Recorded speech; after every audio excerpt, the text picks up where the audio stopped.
ായ അധ്യക്ഷൻ ഉപഭോക്തൃ തർക്ക പരിഹാര കമ്മീഷന്റെ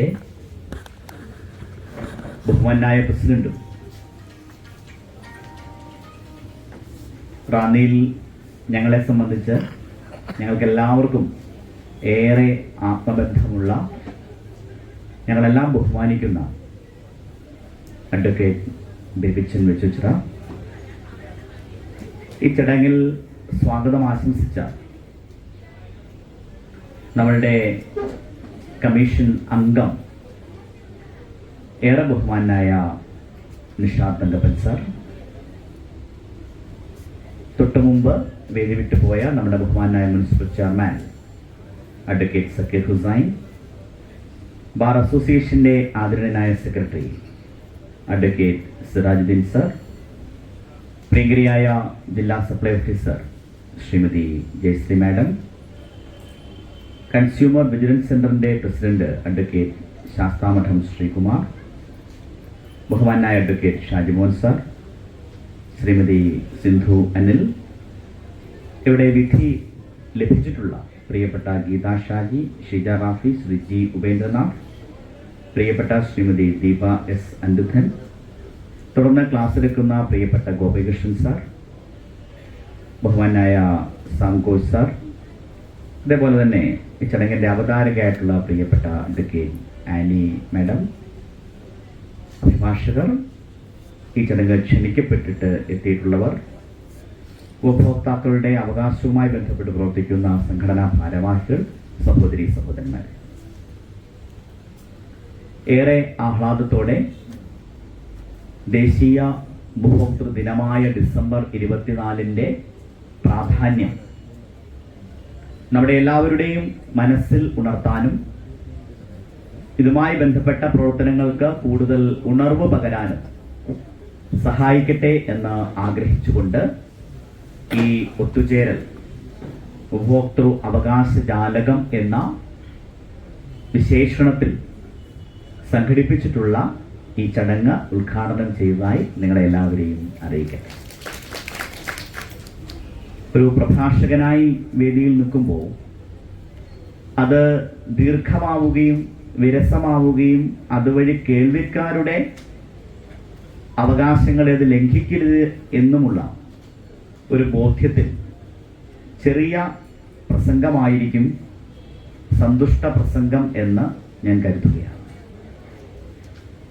അമേരിക്കയുടെ പ്രസിഡന്റായിരുന്ന ബഹുമാനായ ഏറ്റവും ചരിത്ര പുരുഷനായിട്ടുള്ള കെന്നഡിയാണ് ലോകത്താദ്യമായി റൈറ്റ്സ് ഓഫ് കൺസ്യൂമർ, ഒരു സാധനം, ഒരു ഉൽപ്പന്നം, ഒരു സേവനം, ഒരു സംവിധാനം, ഒരു സൗകര്യം, ഇതെല്ലാം പണം കൊടുത്തിട്ട്, നിയമപരമായ വാക്കിൽ പറഞ്ഞാൽ കൺസിഡറേഷൻ, അതുവഴി സ്വന്തമാക്കുന്ന ഒരാളിൻ്റെ അവകാശങ്ങളെ കുറിച്ചിട്ടുള്ള ഏറ്റവും ഉദാത്തമായ പ്രഖ്യാപനം നടത്തിയത് കെന്നഡിയാണ്. ലോകത്തെല്ലാം തുടർന്നുണ്ടായിട്ടുള്ള ഒരു വലിയ ഉപഭോക്തൃ അവകാശത്തിൻ്റെ ചലനങ്ങളുണ്ട്, അത് സൃഷ്ടിച്ചിട്ടുള്ള ഉണർവുകളുണ്ട്. നമ്മുടെ ഭരണഘടന തന്നെ ഉപഭോക്തൃ അവകാശങ്ങളെ കൃത്യമായി നിരീക്ഷിക്കുകയും പരാമർശിക്കുകയും ചെയ്യുന്നുണ്ട്. എന്നാൽ ഒരു നിയമം വഴി ഉപഭോക്താവിൻ്റെ അവകാശങ്ങൾ സംരക്ഷിക്കപ്പെടണം എന്ന തലത്തിലേക്കും ആധുനിക ഇന്ത്യയും കേരളവും എത്താൻ കുറേ കാലം വേണ്ടി വന്നു എന്ന് നമുക്കറിയാം. എന്നാൽ ആ നിയമങ്ങൾ ഉണ്ടായതിനു ശേഷം വലിയ മാറ്റമാണ് ഇത്തരം ഫോറങ്ങളിലൂടെ, ആ ഡോറൊന്ന് അടയ്ക്കാമോ, പുറത്തുനിന്നുള്ള ശബ്ദം, ഇത്തരം ഫോറങ്ങളുടെ രൂപീകരണത്തിലൂടെ ഇന്ന് സാധ്യമായിട്ടുള്ളത്. എല്ലാ ദിവസവും പത്രമെടുക്കുമ്പോൾ ഞാൻ ശ്രദ്ധിക്കുന്ന വാർത്തകളിൽ നിരന്തരമായി കാണുന്ന ഒന്നാണ്,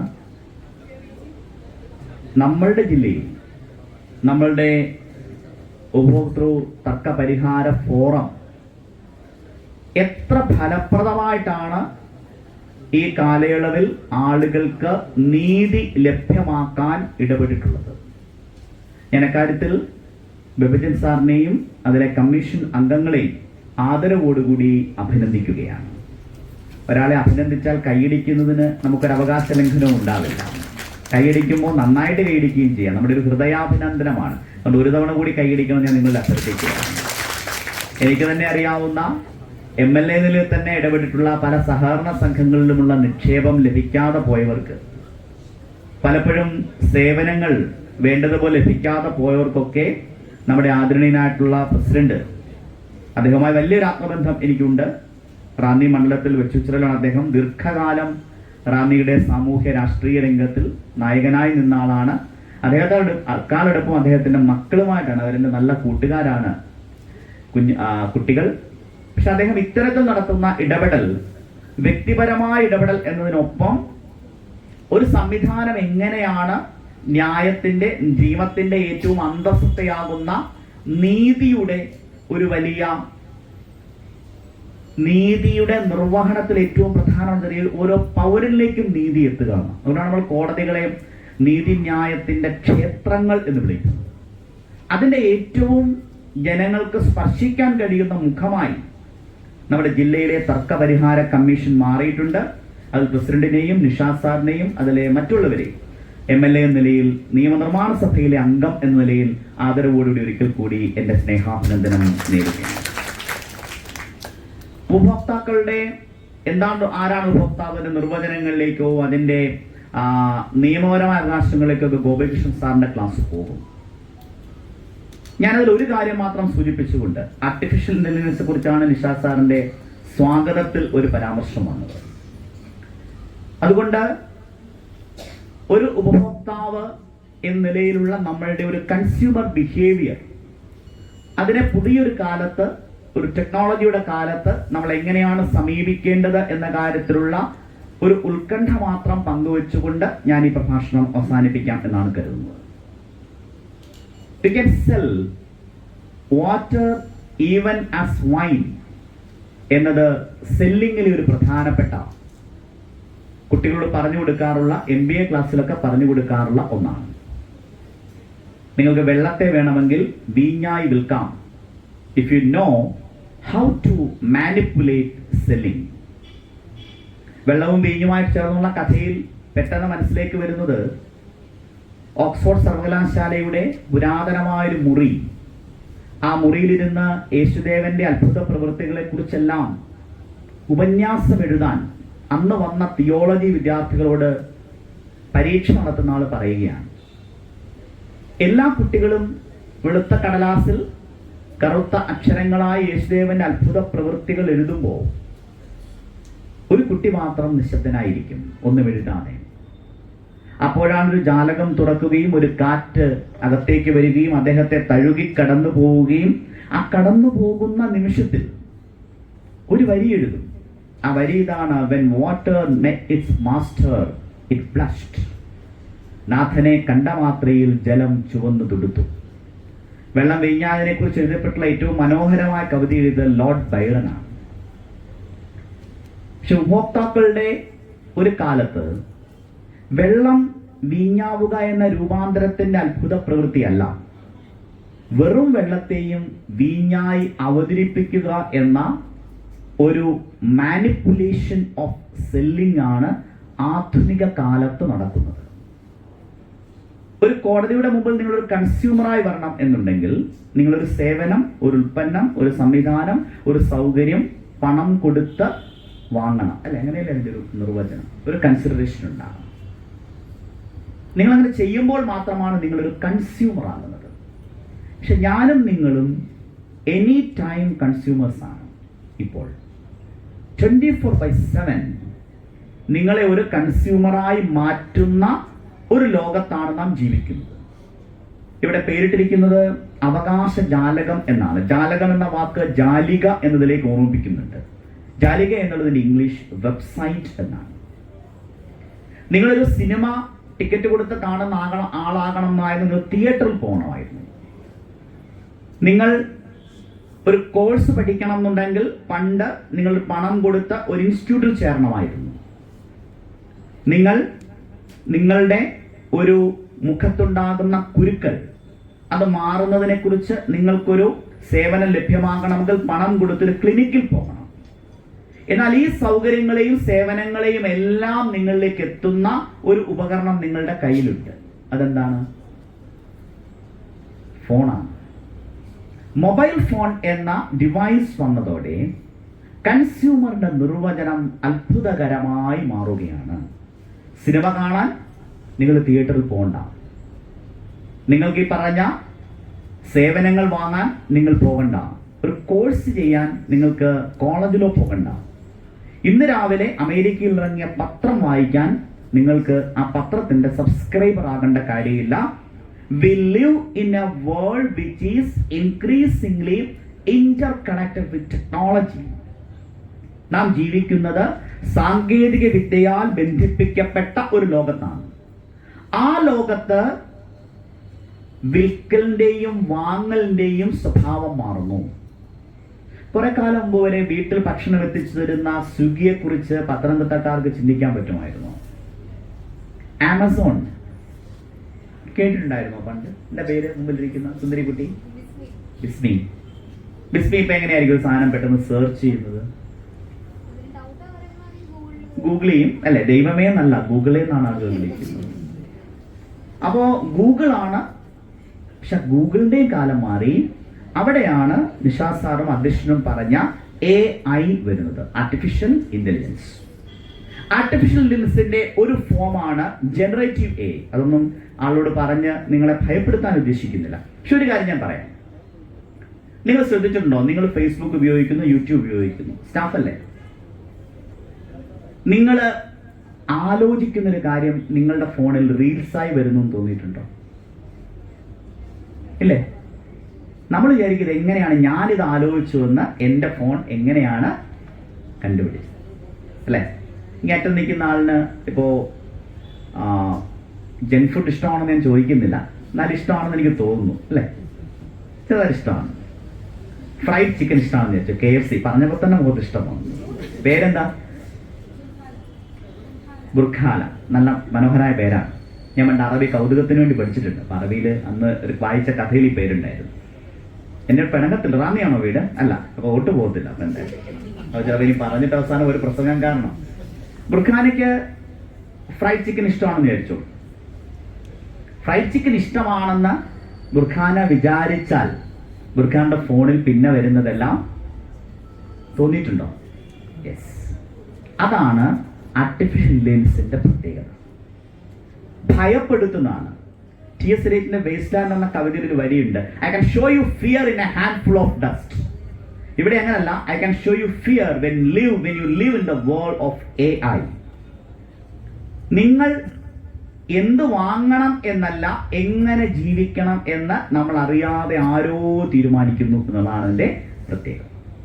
ഇതെങ്ങനെയാണ് സംഭവിച്ചതെന്ന് ചോദിച്ചാൽ, ബുർഖാന എപ്പോഴെങ്കിലും ഒരു KFC വാങ്ങുന്നുണ്ടെങ്കിൽ, ആ KFCയിലേക്ക് നിങ്ങൾ പണമടച്ചിട്ടുണ്ടെങ്കിൽ, നിങ്ങളുടെ ഫോണിൽ KFC എന്ന സെർച്ച് ചെയ്തിട്ടുണ്ടെങ്കിൽ, നിങ്ങളുടെ ഫോണിൽ വേറെ ഏതെങ്കിലും ഒരു ഘട്ടത്തിൽ അതിന്റെ ലൊക്കേഷൻ ഒരു KFCയിൽ പോയിട്ടുണ്ട് എങ്കിൽ AI തീരുമാനിക്കുകയാണ് നിങ്ങൾക്ക് എല്ലാ ദിവസവും വൈകുന്നേരമാകുമ്പോൾ നിങ്ങളുടെ മുഖത്ത്, നിങ്ങളുടെ നാവിൽ, നിങ്ങളുടെ രുചിയിൽ, ഹൃദയത്തിൽ ഒരു KFC കഴിക്കണമെന്ന് നിങ്ങളെ പ്രേരിപ്പിക്കുന്ന തരത്തിൽ ആയിരിക്കും നിങ്ങളുടെ കാഴ്ചകളെ ആർട്ടിഫിഷ്യൽ ഇന്റലിജൻസ് രൂപപ്പെടുത്തുന്നത്.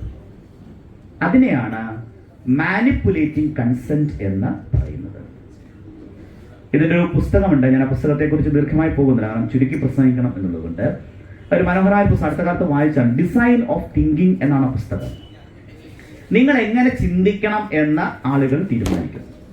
ഇപ്പോ ബിസ്മി ഉപയോഗിക്കുന്ന ഡ്രസ്സ്, ആ ഡ്രസ്സിൽ ഒരു പുതിയ പാറ്റേൺ ബിസ്മി ആലോചിക്കുകയാണ്. യഥാർത്ഥത്തിൽ ബിസ്മി പാറ്റേൺ എന്ന് തിങ്ക് ചെയ്യുമ്പോൾ ബിസ്മിയുടെ മനസ്സിലേക്ക് ഈ പാറ്റേൺ ഒരു 100 കാര്യങ്ങൾ നിങ്ങളുടെ കയ്യിലുള്ള ഫോണിൽ കൂടി എത്തിക്കഴിഞ്ഞു. അങ്ങനെ എത്തിക്കഴിഞ്ഞാൽ ഈ പാറ്റേൺ തന്നെ വാങ്ങാൻ ബിസ്മി അറിയാതെ ബിസ്മി നിശ്ചയിക്കും. കുറെ കഴിയുമ്പോൾ ആ പാറ്റേൺ നൽകുന്ന കമ്പനിയുടെ ഒരു ഉപഭോക്താവായി, കൺസ്യൂമറായി ബിസ്മി അറിയാതെ തന്നെ വിസ്മി മാറും. ശരിയാണോ? അതാണ് പുതിയ കാലത്തെ കൺസ്യൂമർ പ്രൊട്ടക്ഷന്റെ ഏറ്റവും വലിയ വെല്ലുവിളി എന്ന് ഞാൻ കരുതുന്നു. അതുകൊണ്ട് നിലവിലുള്ള നിയമം വെച്ചിട്ട് നിഷാ സാറെ, നമ്മുടെ ബെവിൻ സാറൊക്കെ നമ്മൾ ഫലപ്രദമായി പ്രവർത്തിക്കുന്നു. പക്ഷെ നമ്മുടെ നിയമം സാങ്കേതിക വിദ്യക്ക് അനുസരിച്ച് പരിഷ്കരിക്കപ്പെടേണ്ടതുണ്ട്. അത് വലിയ വെല്ലുവിളിയാണ്. കാരണം നിയമം ഉണ്ടാക്കുന്ന നമുക്ക് നമ്മൾ ചിന്തിക്കുന്നതിനേക്കാൾ അപ്പുറത്താണ് സാധ്യത. ഡേറ്റ പ്രൊട്ടക്ഷൻ കൺസ്യൂമർ റൈറ്റിലെ ഏറ്റവും പ്രധാനപ്പെട്ട ഒന്നാണ്. നമ്മളെല്ലാം ഉപയോഗിക്കുന്ന എത്ര ഡാറ്റയാണ് നമുക്ക് പ്രൊട്ടക്ട് ചെയ്യാൻ പറ്റുന്നത്? നിങ്ങൾ സെർച്ച് ചെയ്യുമ്പോൾ, നിങ്ങൾ ഫോണിൽ കാര്യം ഞാൻ പറഞ്ഞല്ലോ, ഗൂഗിൾ എന്ന് സെർച്ച് ചെയ്യുന്നു. നിങ്ങൾ സെർച്ച് ചെയ്യുന്ന ബ്രൗസിംഗ് ഹിസ്റ്ററി നിങ്ങളുടെ വീട്ടിൽ നിന്നാണ് നിങ്ങളുടെ വിവരങ്ങൾ. അതിനാണ് പ്രൈവസി റൈറ്റ് എന്ന് പറയുന്നത്. നിങ്ങളുടെ വീടിനകത്ത് എത്ര ഫോൺ ഉണ്ടാവും? ഓരോ ആളുടെയും വീട്ടിൽ എത്ര ഫോൺ ഉണ്ടാവും എന്ന് ആലോചിച്ചു നോക്കും. ഇനി അറ്റം അദ്ദേഹത്തിന്റെ പേരെന്താ? അനന്തു. എന്ത് ചെയ്യുന്നു അനന്തു? സോറി, ലോയർ ആണല്ലേ. അത്രയും ഒരാളോട് ചോദിച്ചാൽ പെട്ടെന്ന് ഒരു ലോയർ ആയിട്ടുള്ള എത്ര ഫോൺ ഉണ്ടാവും വീട്ടില്? എല്ലാവർക്കും ഓരോ ഫോണുണ്ട്. കുഞ്ഞിനി മാഷ് പറഞ്ഞിട്ടുണ്ട്, എനിക്കുണ്ടൊരു ലോകം, നിനക്കുണ്ടൊരു ലോകം, നമുക്കില്ലൊരു ലോകം എന്ന്. വീടുകൾക്കെല്ലാം സംഭവിച്ചത് നമുക്കൊരു ലോകമില്ലാതായി എന്നതാണ്.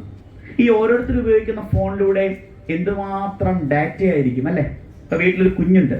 നിങ്ങളുടെ നിങ്ങൾ ഏത് പ്ലേ സ്കൂളിൽ വിടണം എന്ന് നിങ്ങൾ ആലോചിച്ചിട്ടുണ്ടെങ്കിൽ കുഞ്ഞുങ്ങൾ ഉപയോഗിക്കുന്ന വസ്ത്രം, കുഞ്ഞുങ്ങളുടെ ക്ലാസ്, പിന്നെയുള്ള കുഞ്ഞുങ്ങളുടെ എഡ്യൂക്കേഷൻ വരെയുള്ള നിങ്ങളുടെ തോട്ട് പ്രോസസ്സിനെ മുഴുവൻ AI നിയന്ത്രിക്കുകയാണ്. ഇത് AI വരുന്നതിന് മുമ്പ് മാത്രമായിരുന്നില്ല. അപ്പൊ കൊക്കക്കോളയും പെപ്സിയും ആദ്യമായി വരുന്നു. അതിനു മുമ്പ് പെപ്സി ആയിരുന്നു US-ൽ ഏറ്റവും ശക്തമായി ഉണ്ടായിരുന്നത്. ആ സമയത്ത് കൊക്കക്കോള ഒരു കാര്യം ആലോചിച്ചു, എങ്ങനെയാണ് പെപ്സിയെ തോൽപ്പിക്കാൻ കഴിയുന്നത്? അങ്ങനെ ആലോചിച്ചു കഴിഞ്ഞപ്പോൾ there was a meeting, CEO ഉൾപ്പെടെയുള്ള ആളുകൾ. അപ്പോൾ ആളുകൾ പറഞ്ഞു, നമുക്ക് കൂടുതലായിട്ട് പലതരത്തിലുള്ള പരസ്യം കൊണ്ടുവരാം. ഒരാളിന്റെ അഭിപ്രായമാണ് CEOയെ ഏറ്റവും ആകർഷിച്ചത്. അതെന്താണെന്നറിയാമോ? We are not going to fight Pepsi, we are fighting water. നമ്മൾ പെപ്സി അല്ല ഫൈറ്റ് ചെയ്യാൻ പോകുന്നത്, നമ്മൾ വെള്ളത്തിനെയാണ് ഫൈറ്റ് ചെയ്യാൻ പോകുന്നത്. എന്നുവെച്ചാൽ വെള്ളം കുടിക്കുന്ന എല്ലാ അമേരിക്കക്കാരെ കൊണ്ടും നിങ്ങൾ കൊക്കക്കോള കുടിപ്പിക്കും. അതിനെന്താ മാർഗം? എവിടെയൊക്കെ വെള്ളം കുടിക്കുന്ന അത്തരം സ്ഥലങ്ങളുണ്ടോ അവിടെയെല്ലാം നിങ്ങൾ ഒരു മെഷീൻ വെക്കും. അതിൽ പണമിട്ടാൽ കൊക്കക്കോള വരും. നിങ്ങളിത് US-ലേക്ക് പോകൂ. US-ൽ വെള്ളത്തെക്കാൾ കൂടുതൽ ആളുകൾ കുടിക്കുന്നത് കയ്യിൽ, US-ൽ പോയിട്ടുള്ള ആളുകൾ അറിയാം, കോക്കാണ്. ഒരു ശീലത്തെ മാറ്റിയെടുക്കുക. അതാണ് കൺസ്യൂമർ ബിഹേവിയറിനെ എങ്ങനെയാണ് നമ്മൾ ഇത്തരം കാര്യങ്ങൾ മാറ്റിയെടുക്കുക. അതുകൊണ്ട് തന്നെ ഡിസിഷൻ മേക്കിംഗ്, നിങ്ങളുടെ കാര്യം വാങ്ങാനുള്ള നിങ്ങളുടെ ഡിസിഷൻ മേക്കിംഗ് നിങ്ങൾ എടുക്കുന്നതിനേക്കാൾ മുമ്പ് മറ്റുള്ള ഒരു ടെക്നോളജി ഉപയോഗിച്ച് മറ്റൊരു സംവിധാനത്തിന് എടുക്കാൻ കഴിയുന്നു എന്നൊരു വെല്ലുവിളി പുതിയ കാലത്തുണ്ട്.